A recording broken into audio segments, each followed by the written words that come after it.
I'm just a good-for-nothing thug. But I fell in love with the class's good girl. She likes the bright and diligent sunny boy. So I put on a harmless sheep's disguise.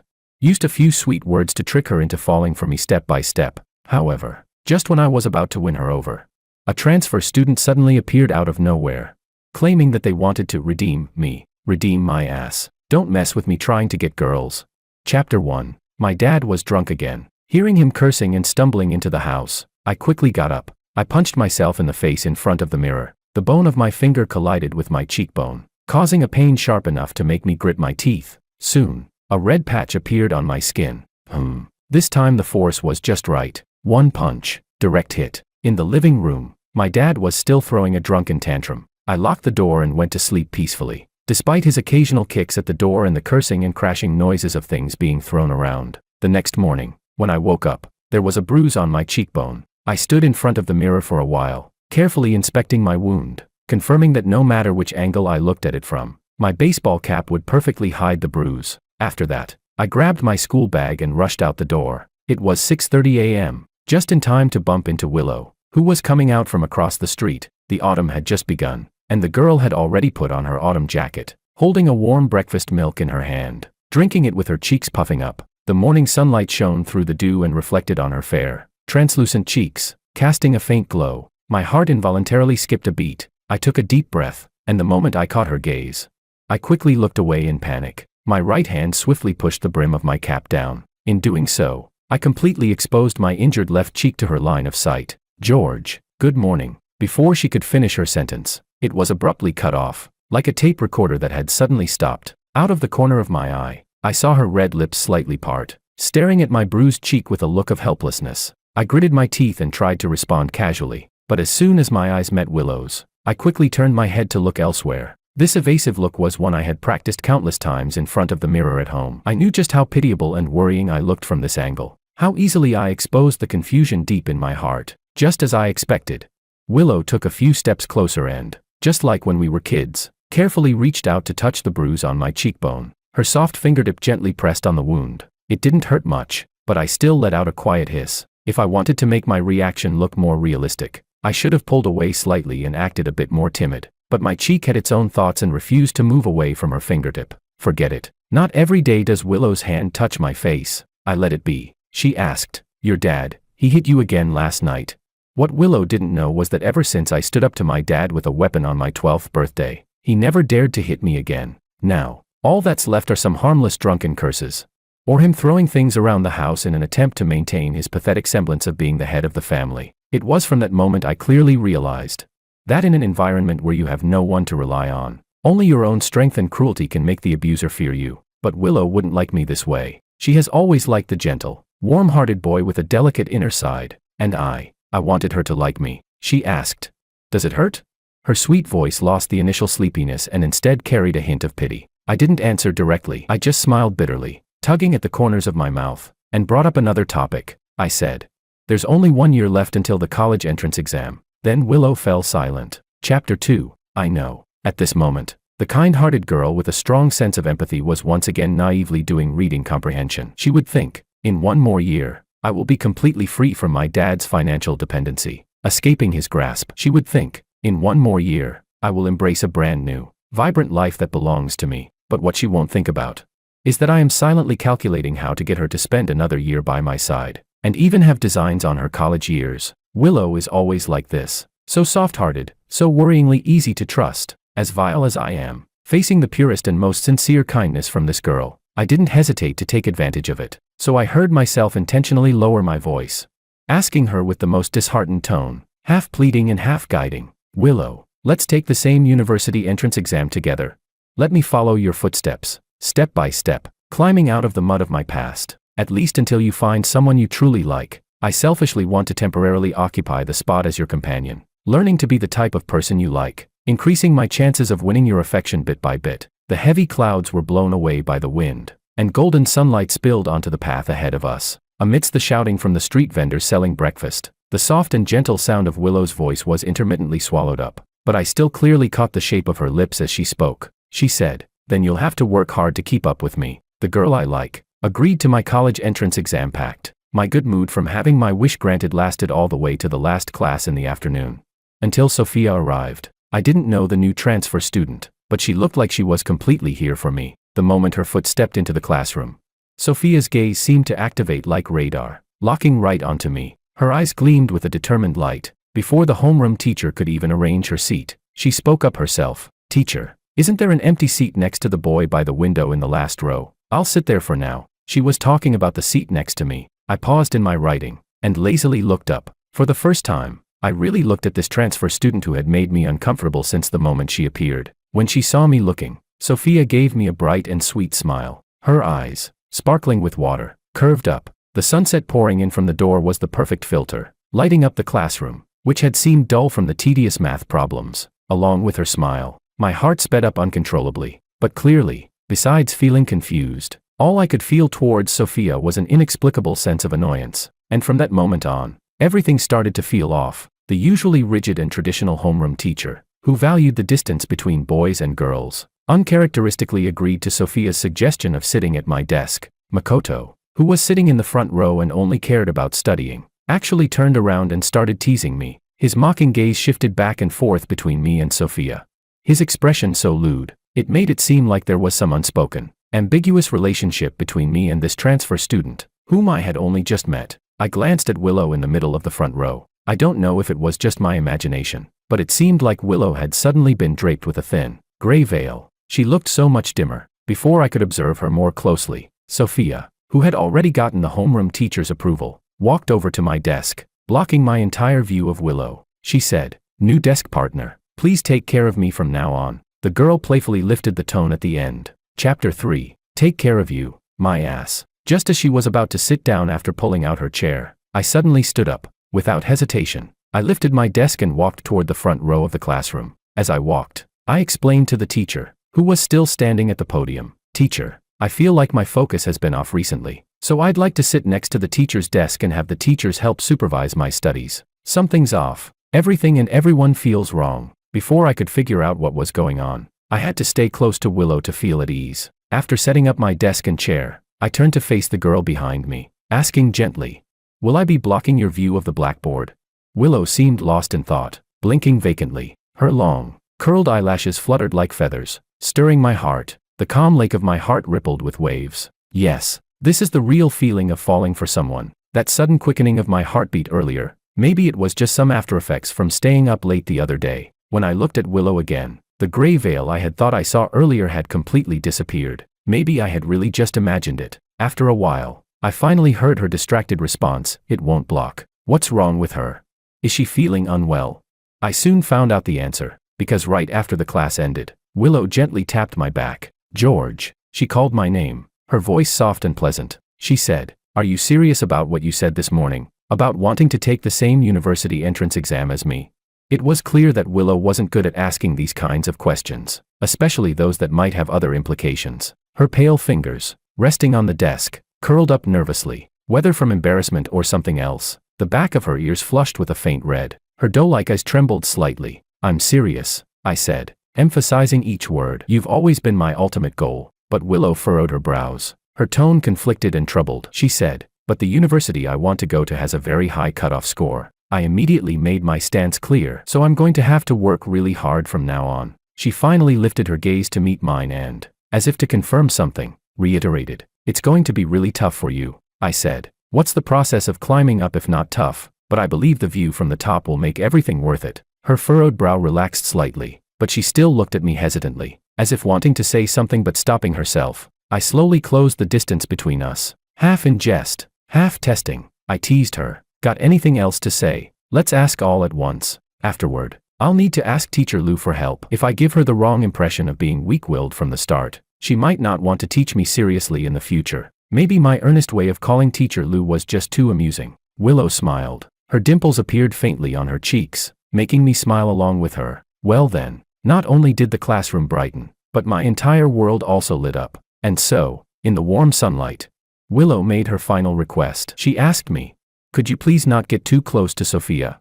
The smile on my lips froze as if someone had cast a spell. For once, I found my mind blank in front of Willow. Is she jealous of Sophia?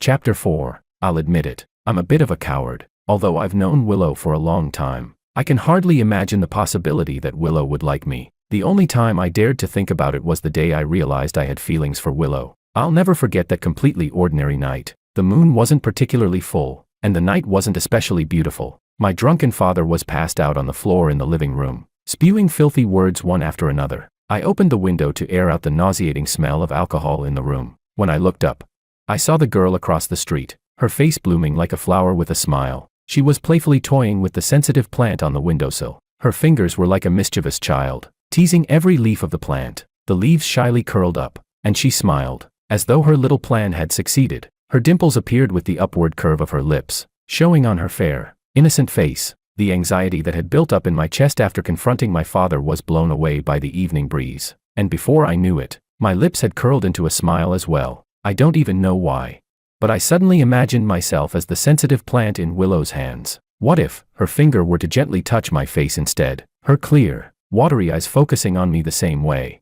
her smile slowly appearing as her fingers lightly touched me? It was just an imagination, yet my profile felt as though someone was really gently tapping it with a fingertip. The strings in my heart were slowly plucked, sending shivers that rippled through me. I unconsciously swallowed. I suddenly felt flustered and dared not look at Willow any longer. As I turned my head to avoid her gaze, I caught a glimpse of my own red face in the mirror by the bed. The sound of my heart beating like a drum rang in my ears. My mind was dizzy and swollen, and all I could think was, I'm probably done for. Well, no, not probably. I'm already done. At this moment, everything about Willow's behavior clearly pointed to one possibility. She was jealous. Willow was jealous for me. Willow was jealous for me. The overwhelming joy struck me like a heavy hammer, and I was left dazed. This secret happiness was like the rising tide of the sea, continuously surging in my chest, bringing with it waves that threatened to drown me. Just when I was floating in joy, she said, "If you're unwilling, then our agreement is off." What? How could that be? Who's unwilling? I forced myself to suppress the overwhelming joy inside, maintaining the gentle and warm persona I always show others. After swallowing several times, I finally steadied my voice and said, "Okay, I won't talk to her." The moment the words left my mouth, it was as if Willow had let go of a heavy burden. She returned to her usual bright and lively self. She said, "Then it's settled. We'll meet at C University 1 year from now." From now. Such a beautiful phrase. My future with Willow. Chapter 5. But heaven never grants what you wish for. What came earlier than the future was Sophia's relentless harassment. Although it sounds strange, that's exactly the impression Sophia left on me. I've seen girls write love letters, confessing their feelings. I've seen girls express their affection in subtle ways, but Sophia was completely different. It seemed like the moment she arrived here, she had one goal, me. She would stare at me from across the classroom for the entire lesson. She would blatantly knit me scarves during break time. She'd always be late for morning self-study, just to bring me breakfast that she had made herself. She'd hover around me during every recitation time, chattering about her unremarkable extracurricular life. Even though I always responded to her with cold indifference, she was always smiling and cheerful. Despite all my rejections, she still did as she pleased. She constantly orbited around me, single-mindedly, like a piece of chewing gum that you can't shake off, clinging to me without letting go. At the same time, the faint gray mist that had briefly surrounded Willow before returned. It clouded all the light she had once had in my eyes. The gentle, quiet, hard-working girl I remembered faded into dullness under the lively and vivid image of Sophia. Her top rankings in the class, always in the top 3, were now slipping month by month. Although Willow never showed any negative emotions in front of me, her once regular sleep schedule had now turned into late nights every day for a month. This was something that would never have happened to her, who had always pursued study efficiency. I could see it. She was anxious. And all of this started after Sophia began interacting with me more frequently. I vaguely sensed something, yet my gaze couldn't help but fall on Sophia. That lively and passionate energy she had was becoming more and more captivating as we spent more time together. Perhaps people are easily touched by a girl whose heart and eyes are entirely on them. When Sophia once again gazed at me with her bright, sparkling eyes, for the first time, I wavered in my promise to Willow. So, during the evening self-study session, under Willow's disappointed and complicated gaze, I turned my back and skipped class, taking Sophia to the mountain to race. Before leaving, Willow grabbed my sleeve and, with a defiant tilt of her head, asked, "Are you sure you want to skip school with Sophia?"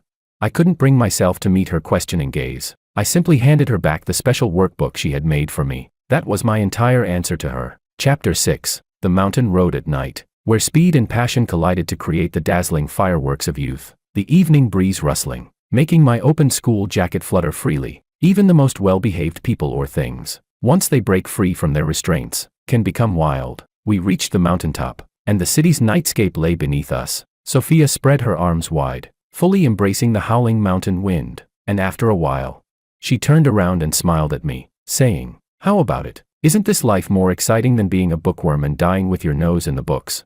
In response to Sophia's question, I lazily curled the corner of my lips. The taste of freedom was indeed quite appealing. She said, "George, admit it. This is the real you. This is the life you should be living." I smiled as I watched Sophia walk toward me step by step. Her face still wore that familiar look of determination, one that had grown more self-satisfied since the day she transferred. She said, "You were always a wild creature of the mountains. So why suppress your true nature and disguise yourself as a harmless, gentle bird?" She continued, "What's the point of a boring, traditional girl like Willow? George, be with me. Willow only likes the version of you that you've pretended to be. Only I like the real, original you. With me, you can always be yourself." Standing still, Sophia slowly rose onto her tiptoes, her delicate, long neck stretched upward, showing a graceful line along her jaw. Then, I grabbed her by the neck. I sneered, "A wild creature of the mountains. Ah, well, that's one that bites." My fingers tightened little by little. In Sophia's fearful eyes, I hardened my voice. I said, "You didn't listen to my kind advice. You kept interrupting my studies and my life, over and over again." Sophia, I've never had much patience for others. If it weren't for not wanting Willow to see the other side of me, I would have acted against you the moment I heard you secretly encouraging classmates to isolate Willow. But the truth is, being polite and gentle doesn't work with you. If I don't show you what I can do, you'll never understand what boundaries and restraint really mean. Sophia's face turned bright red. At this point, she was still being stubborn. She said, "George, think back to the thrill of racing up the mountain road with me tonight. You'll probably never experience this kind of excitement with Willow. She's boring, stiff. Why would you give up being your true self just to please her? Only I truly like you after seeing the real you. I came specifically for you, to save you from the mask you've been wearing." Save me?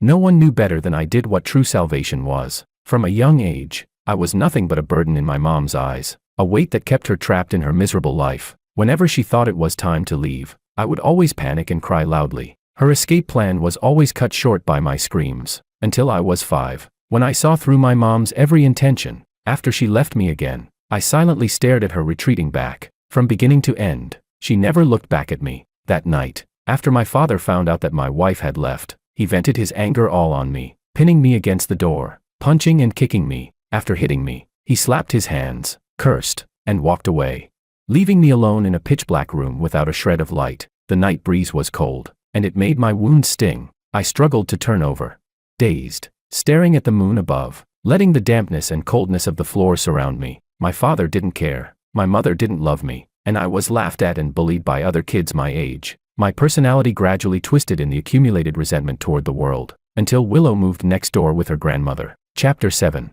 Her experiences were very similar to mine, both abandoned by our mothers, both subjected to our father's abuse. The only difference was that she had her grandmother to pull her out from the claws of that misery. But that small difference didn't affect my subconscious urge to feel a sense of closeness to her because of our similar pasts. So, I took the initiative to stop her on the side of the road. "Hey, want to come with me to the internet cafe and play games?" She said. "It's Friday. I have to go to school." I asked, "What's so great about school? No one cares whether we do well or not." The girl with braids gave me a strange look and said, "Studying isn't for others. It's for ourselves. It's our own life. And as long as we care, that's enough." With that, she continued walking ahead, but as she passed me, she grabbed my backpack strap and pulled me along toward the school. She said, "Come with me to school." Her strength wasn't much, and I could have easily shrugged her off, but for some reason, I followed her. That day, for the first time, I seriously listened to an entire class. For the first time, I received praise from the teacher. When I got home after school, I secretly followed Willow. I wanted to tell her that I had been good and went to school today, but I couldn't bring myself to say it. This time, she took the initiative to stop in front of me. She said, "Today, your teacher praised you in our class. She said that even though you refused to study, if you just spent a little more effort on your studies, you could probably even beat the top student in the class." Hope is a powerful motivator.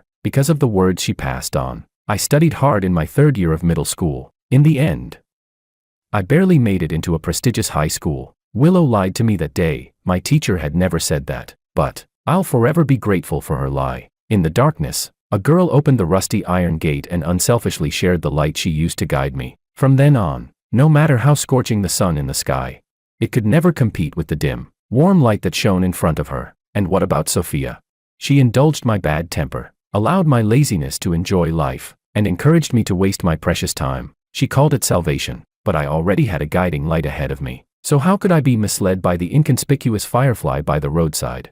Sophia wouldn't understand. If a wild beast of the mountains doesn't meet someone who can tame it, it will eventually let loose, hurt others, and flee in disgrace, only to die under the modern urban hunter's gun. I loosened my grip slightly. I straightened my arm and pushed her a full arm's length away, looking at her like she was an idiot. I still couldn't resist cursing. Save your grandpa. I've already climbed out of the mud pit and gone after my little son. You're really full of yourself. The so-called excitement of youth that you talk about is just a waste of time to me. I have my life goals and pursuits. Those boring, dead studies you talk about are the path I chose to take. So don't project your narrow thinking onto me. Don't compare yourself, who's ignorant and lazy, with the diligent and hard-working Willow. To me, she will always be better than you. I'm warning you. Stay on your sunny path and stop causing trouble on our narrow bridge. I said it as if to sever ties completely. But since I was willing to risk being misunderstood by Willow to pretend I was playing along with Sophia, and even skip class with her, it was impossible for me to just leave it at a verbal warning. Besides, I had something even more important I needed to figure out tonight. Chapter 8. I pulled out the hemp rope from my backpack and tied Sophia to a tree at the mountaintop. Ignoring her continuous pleas, I revved up the motorcycle and skillfully drifted away from the summit. But not long after, I quickly ditched the bike and ran back. I cautiously circled around the tree where Sophia was tied, keeping my distance. With her hands bound behind her, Sophia twisted like a wriggling worm, struggling relentlessly. She muttered angrily to herself, "Damn it, the sound of the motorcycle engine is gone. Has George really left me here alone on the mountaintop?" Yet, there was no sign of the usual fear one would expect from an ordinary girl left alone in such a quiet, desolate place. Her dark eyes scanned the surroundings, and once she confirmed she was truly abandoned.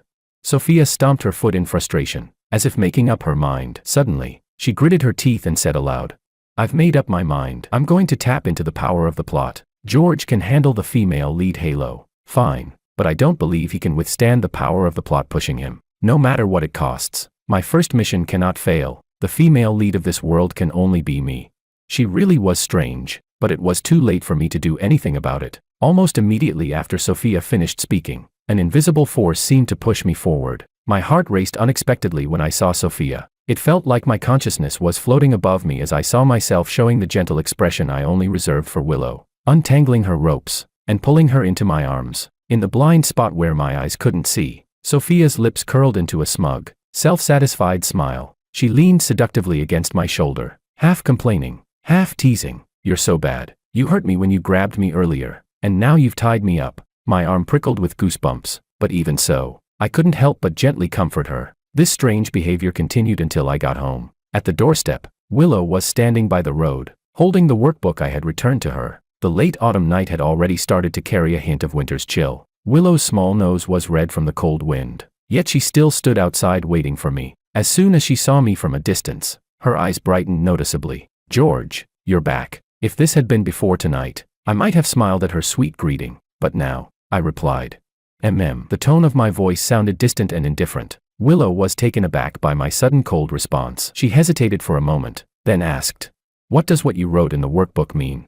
Fearing Willow might misunderstand, I had written a brief explanation in the front page of the workbook while Sophia was distracted, hastily jotting down, "I'll explain everything when I get back." But things had taken a turn. I tried desperately to resist that invisible hand, but to no avail. It forced me into a mocking expression as I lightly smirked and said to Willow, "You really believed it? I was just playing with you." The girl in front of me opened her mouth helplessly. There was something breaking and shattering in her watery eyes. Piece by piece, Willow's lashes trembled. As if realizing something, she looked at me, her voice trembling as she asked, "George, are you going to break our promise?" I answered, "Yes. I don't want my only youth to be wasted on boring studies." I heard myself answer without hesitation. Willow didn't say anything else, her expression turning cold as she nodded. "Okay, I understand. I should have believed that dream." Leaving those last words, she turned and left, the workbook in her hands flying into the air and landing perfectly in the trash can. My heart ached with a sharp pain, but the next moment,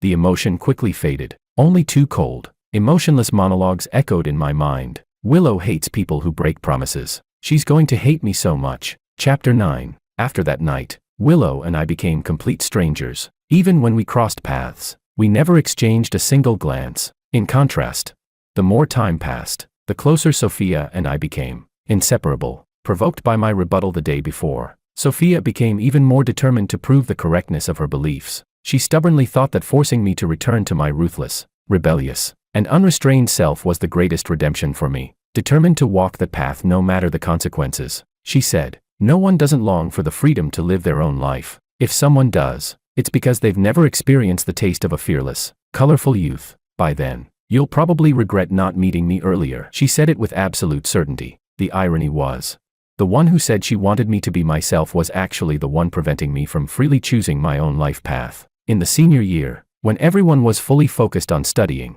Sophia dragged me into the midst of indulgence and excess, enjoying a lifestyle that shouldn't belong to someone our age. Decay, indulgence, waste. I gradually found myself drifting farther from the resolve, ideals, and goals I once set for myself. Watching as my life was taken from me while I stood powerless to resist, I thought this was all the power of the plot that Sophia had talked about. Though angry, I could only suppress my emotions and look for any possible way out. But things were much worse than I had imagined. Willow fainted in class. After being sent to the hospital, the doctors couldn't find anything wrong, only saying it might be due to the pressure of the final year. But I knew that wasn't the case, because the gray mist that had surrounded Willow began, I didn't know when, to turn into a heavy black. As the black mist spread across her body, Willow quickly lost weight, and the healthy flush in her cheeks completely faded. I saw it with my own eyes, my heart racing with worry. But no matter how anxious and worried I felt inside, my body couldn't communicate any of it to Willow. No sound, no movement, no glance. My gaze was trapped, and I could only focus entirely on Sophia. Finally, on the evening of the winter solstice, the black mist completely enveloped her. Willow fainted again in the classroom amidst the sounds of evening self-study, and this time, she never woke up. It was the first time I clearly realized how quickly life can slip away, how quickly a flower that had just begun to bloom in the morning can wilt by the afternoon, leaving only the branches behind. My heart felt like it had been pierced open with scissors, the cold wind rushing in. Winter had settled into my heart and soul. Amid the overwhelming chill, I heard Sophia's triumphant voice by my side. She said, "Ha, this is the price of defying me." I was wrong. I always thought that as long as Willow was okay, I would have time to think of a way to break free from the control of the plot. But I didn't realize that from the very beginning, they never intended to let Willow go. If that's the case, then no one will get away unscathed. Chapter 10. Through the information Sophia inadvertently revealed during our interactions, I roughly figured out the strange things about her. She was an outsider in this world. She came with the task of targeting me, her goal being to replace Willow and be with me. But the world has its own stabilizing system and doesn't allow an unknown person to just appear out of nowhere. So, once it's determined who the outsider is, they will be erased. Clearly, Sophia used some kind of cheat to avoid being erased by the world. She replaced Willow and stayed in this world, and that meant her mission was one step closer to success. Because of this, when she learned that Willow had died, Sophia was in a great mood. That night, she dragged me to a bar, and in her triumphant state, she got drunk. After several drinks of strong cocktails, she became a bit tipsy. With her eyes half-lidded, she looked at me pitifully and said, "George, you have to be good to me. Okay, I'm betting everything to target you, and if I fail, I'll be punished severely." So, she softened her tone and leaned closer. "Can you start liking me earlier?" A thought crossed my mind. I glanced at the group of thugs who had been giving us sidelong glances since Sophia walked in. Seeing that Sophia was too drunk to get up, the group of men finally made their move, closing in on us with unfriendly expressions. The leader, a tattooed guy, Wolf, whistled at Sophia and ogled her lecherously. Knowing that the plot force wouldn't stop me from making any move to show interest in Sophia, I casually pulled her into my arms, and with my other hand, I provocatively gave the group a middle finger. As expected, they were immediately enraged. "You little brat, what the hell was that?" The situation escalated quickly, and Sophia's drunkenness cleared up a little. As she opened her eyes, she saw one of the men trying to grab her, and the others were shouting. Frightened, she kept backing away toward me. In the tense atmosphere, for the first time, I pulled her behind me and protected her, saying, "Don't be afraid." The girl's eyes lit up with surprise as she looked at me. It seemed like something inside her recognized this as my spontaneous action and told her. She probably thought I was starting to like her. What an idiot. She had already shown me all her cards and didn't even realize that disaster was about to strike. It was obvious. The tattooed man's target was Sophia. Seeing her behind me, he charged toward us to grab her. Seizing the moment, I grabbed an empty bottle nearby, smashed it, and struck him on the head with all my strength. The anger was instantly ignited. The man, who had pulled out the knife I had briefly seen when he entered, immediately stabbed at me without a second thought. I gripped Sophia with one hand, not letting her move from behind me, because only this way could I ensure that my body would fully take the brunt of the blade. The white blade pierced my abdomen and was quickly pulled out. Fueled by alcohol, the men relentlessly stabbed at me, again and again. The dance hall erupted in continuous screams. As my life was about to end, the plot force finally ceased to affect me. I endured the excruciating pain and slowly turned to face the girl's panicked, helpless eyes. Lifting the corner of my lips in a slow, faint smile, I said, "Target eliminated. Mission failed. Sophia, enjoy the punishment for your failed mission." What answered me was Sophia's piercing scream. "No, no. But you don't get to refuse. I paid with my life so you could face the cruelest punishment, with no happy ending. But it's too bad. I couldn't bring back the future that Willow and I should have had. I've never even held the girl I've been longing for." Chapter 11. The air in my chest was almost gone, and the suffocating fear surged over my head like a tidal wave. The next second, I suddenly sat up, gasping for breath, but I was met with Sophia's resentful gaze on the desk in front of me. Turning my head, I saw my own bruised cheekbone reflected on the smooth, newly cleaned glass window. I was back to the day Sophia transferred to the school. In an instant, my eyes eagerly searched for Willow's figure. She was sitting in the front row, head lowered, writing quickly. She was probably doing math problems, and a faint blush colored her smooth cheeks. I stared at her, almost greedily. But then, in the next second, I froze. Behind Willow, where she couldn't see, a streak of gray mist silently covered her again. As long as Sophia exists, Willow's life will always be in danger. Thinking of the scene where Willow's pale face was carried out of the classroom, I silently made up my mind. I pulled my gaze away and looked back at Sophia, who was now no longer smiling at me. Instead, a chilling coldness and obsession replaced the smile. Perfect. Let's see who will survive this. But before that, I kicked the chair in front of me, tapping Makoto on the shoulder. "Hey, class rep, don't you have an instant camera at school?" "Yeah, it's in my drawer." "Do you need it?" I said. "After class, could you take a picture of me and Willow?" He replied. "Sure." Surprisingly, Willow didn't ask any more questions about taking the photo. At the door of the classroom, I stood next to her. As the camera was about to click, I quickly raised my hand and gently placed it on Willow's shoulder, just like holding her. "Maybe, when the mountains are high and the water's deep, I won't be able to be with you." "Hey, there's only one photo paper left. Who should keep this photo?" Makoto asked. I took a quick glance at the photo. With the retro filter, the two of us smiled a little awkwardly at the camera. At first glance, it even gave off a vibe of a young couple in a high school drama. "Kind of perfect." "Really?" I said. "Just keep it. You're the one who'll take care of it. I'm a rough guy. I'll probably lose it soon anyway." I handed the photo to Willow. Willow has a special album at home. She's sentimental and often takes it out to flip through. "If it's with her, I can at least have my face seen again in the future," she said. "Okay, I'll keep it here." She took the photo and looked down at it, not sure what she was thinking. Downstairs, Sophia, who was a day student, had already reached the school gate. Without looking at Willow any longer, I quickly turned and caught up with her. Speechless, why was Sophia's cheat still following her, bringing it all back?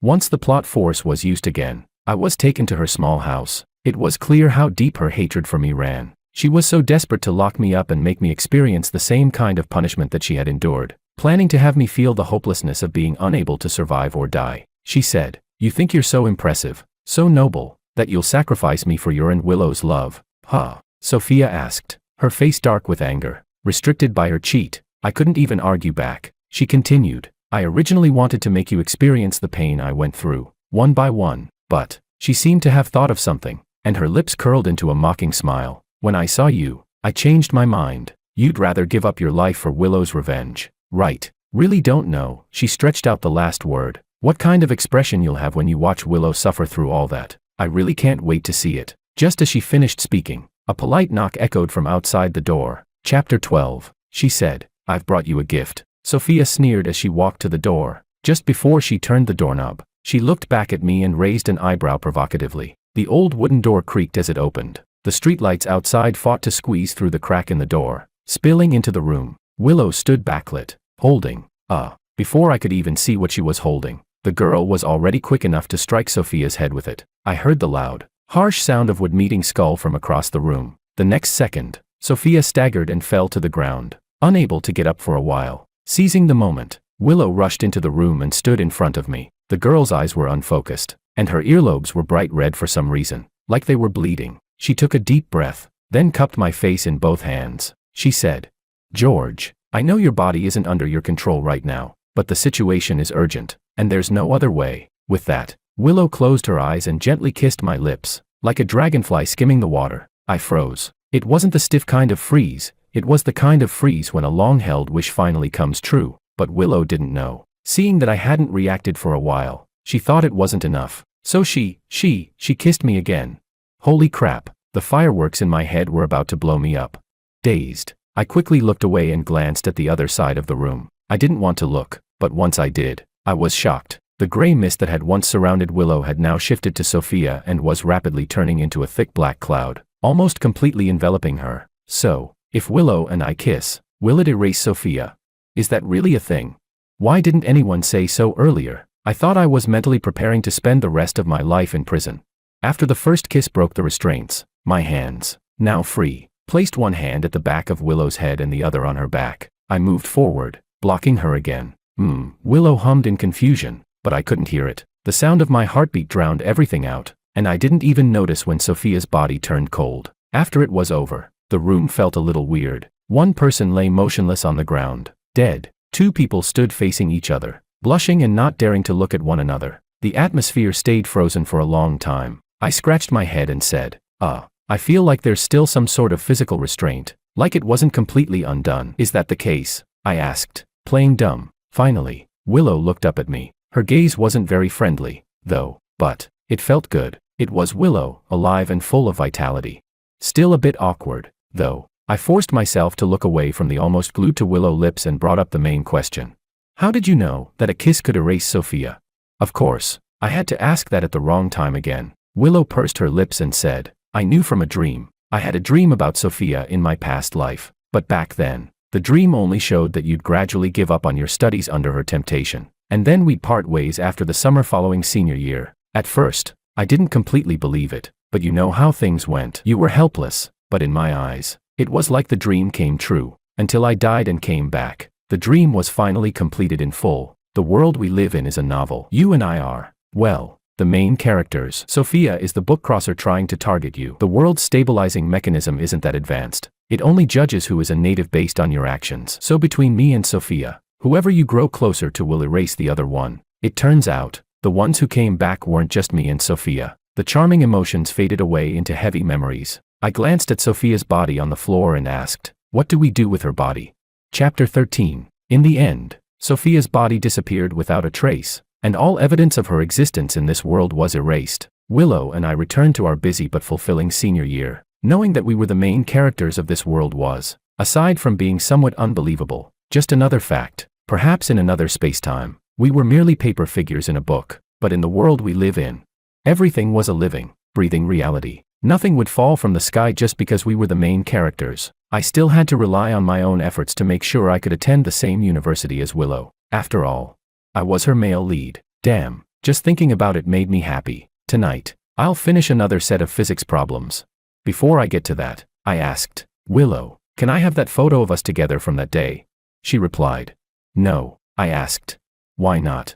She said, I'm afraid you'll be so distracted that you won't focus on studying. I meekly shut up. After all, I had done that before. Sigh. I can't wait for the college entrance exam to be over. Once it's done, I'll confess. After Willow agrees, I'll have a way to shut her up next time something like this happens. Extra, little skit. Later, on a day after getting together, George, not giving up, asked Willow for that photo again, thinking that once we were done with senior year, Willow would have no excuse to deny him. But unexpectedly, Willow replied, no. George asked, why not? She said, because you'll kiss my photo on the way. And that's a little embarrassing. George's ears turned red, because he had done that back in junior high. He had kissed Willow's photo, and a classmate found out. In a fit of embarrassment, he got angry, however. Just when he was about to give up hope, Willow said, kissing a photo is embarrassing, but kissing me won't be. In the end, George became the one whose mouth was shut. The flag collapsed into a pile of ruins.